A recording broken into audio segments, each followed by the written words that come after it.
One championship was locked up last Sunday. Both Mercedes driver Lewis Hamilton and Ferrari pilot Sebastian Vettel finished well down the order after pitting to repair damage from a first-lap collision. Vettel ended up in fourth place, the last car on the lead lap, while Hamilton came in ninth, a lap down. With 2 races left, Hamilton has a 56-point lead, enough to secure his fourth Formula One Drivers' Championship, tying him with Vettel. Red Bull's Max Verstappen won the race, a high point in an otherwise disappointing season for the 20-year-old. Mercedes' Valtteri Bottas and Ferrari's Kimi Räikkönen joined him on the podium, finishing second and third respectively.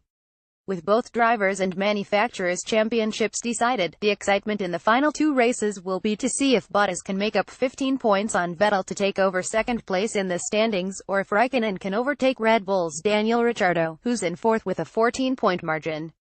The series races in Brazil in 2 weeks and wraps up the season November 26 in Abu Dhabi. The Monster Energy NASCAR Cup title is still very much alive thanks to the elimination component of the playoff format.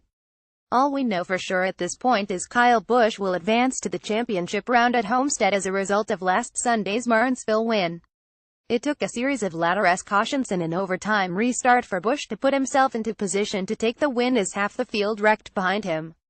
The outcome would have been different if NASCAR officials had used a bit of common sense and black flagged Joey Logano's wounded number 22 Ford, which was pouring smoke from the wheel wells. It was inevitable a tire would blow, and sure enough it did, bringing on a caution that bunched the field and changed the race's outcome. Chase Elliott looked like a sure winner until Denny Hamlin dumped him on a restart, engendering some hard feelings among Elliott, his crew, and fans.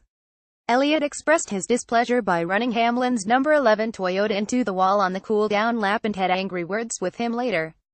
And one Elliott fan attempted to assault Hamlin in the pit lane after the race, but was hustled away by security.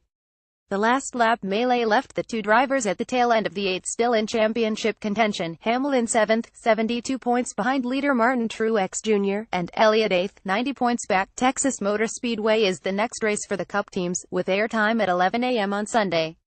Although Truex has proven himself the driver to beat on mile-and-a-half tracks, he has never visited victory lane at Texas. As is the case at many tracks, Jimmie Johnson is the most prolific Texas victor with 7 wins. Only 7 other active drivers have posted wins there. Hamlin, Kyle Busch, Matt Kenseth, and Ryan Newman each have 2 Texas victories, while Logano, Kurt Busch, and Kasey Kahne have posted 1 win apiece. The number 48 team members of Johnson has been off its game of late, but this may be where they step it up. Jimmy won the Texas race in April, and has won 4 of the last 6. But his young teammate Elliott, still smarting from having the Martinsville victory snatched away, is going to be highly motivated. And all of the Gibbs Racing Toyotas will be strong, including the number 78 satellite team of Truex. Nor can you count out the Penske Fords, or Kevin Harvick or Kurt Busch, also Ford-mounted. And Kyle Larson has something to prove with his Ganassi Chevrolet as well. It looks to be an exciting race.